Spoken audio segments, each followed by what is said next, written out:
எல்லாருக்கும் வணக்கம். நான் உங்கள் அர்ச்சனா தாமரைக்கணி. நான் இப்ப உங்களுக்கு சொல்ல போறது மிகவும் சக்தி வாய்ந்த கொல்லாபுரி மாரியம்மன் கோவிலை பத்தி தான் சொல்ல போறேன். இது எங்க இருக்குன்னா தர்மபுரி கிருஷ்ணகிரிக்கு இடையே இருக்கிற இருமத்தூர்ன்ற பகுதியில தான் இந்த கொல்லாபுரி மாரியம்மன் கோவில் இருக்கு.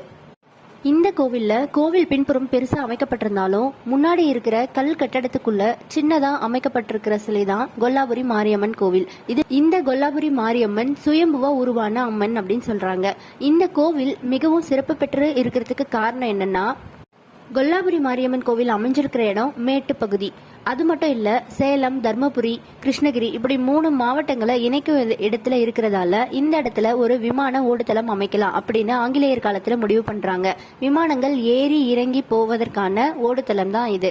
இந்த ஓடுதளம் அமைக்கிறதுக்கான பணிகள் தொடங்குறதுக்கு விமான ஓடுதளம் அமைக்கிற பணியை மேற்பார்வையிடுறதுக்காக ஒரு ஆங்கிலேயர் இங்க வராரு.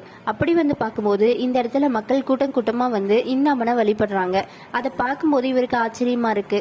ஏன் இப்படி சின்ன ஒரு கல்கட்டத்துக்கு நடுவில் ஒரு அம்மன் இருக்கு, இதை போய் வழிபடுறாங்க அப்படின்னு சொல்லி கேலி பண்ணி அந்த அம்மனை காலால எட்டி உதைக்கிறாரு. அப்போ அங்கிருந்த பக்தர்கள் பயந்து போறாங்க.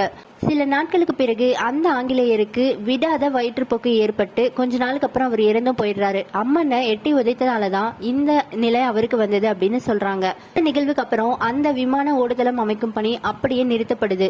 அதுக்கப்புறம் இன்னும் பிரசித்தி பெறுது இந்த கோவில். இந்த கோவில்ல இன்னொரு வழக்கமும் இருக்கு. இந்த கோவில்ல ஒரு மரம் இருக்கு. அந்த மரத்துல உயிரோட சில கோழிகளை தொங்க விட்டுருப்பாங்க. அது ஏன் அப்படி தொங்க விடுறாங்கன்னா, எதிரிகளையோ திருடர்களையோ அழிப்பதற்காக தான். எதிரிகள் திருடர்கள் யாருன்னு தெரியாதப்போ அவங்களை அழிக்கிறதுக்காக அம்மன் கிட்ட வேண்டிக்கிட்டு அங்க கோழிகளை உயிரோட தொங்க விட்டுருப்பாங்க. உயிரோட தொங்க விட்டிருக்க கோழிகள் இறந்து காய்ந்து போறதுக்குள்ளாரையே அந்த திருடர்கள் அழிக்கப்படுவாங்கன்றது நம்பிக்கை.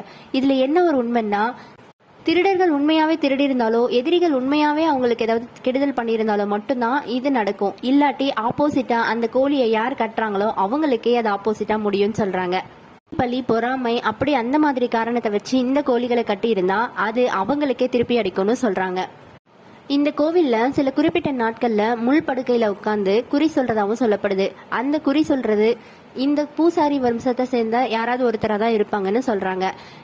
இந்த அம்மனை பத்தியோ இந்த கோவிலை பத்தியோ வேற ஏதாவது தகவல் உங்களுக்கு தெரிஞ்சிருந்தா அதையும் இந்த கமெண்ட் பாக்ஸ்ல சொல்லுங்க. இந்த தகவல் உங்களுக்கு பிடிச்சிருந்தா நம்ம ஏடிஎஸ் ஹாப்பி வேர்ல்டு சேனலை சப்ஸ்கிரைப் செய்து கொள்ளுங்கள். நன்றி.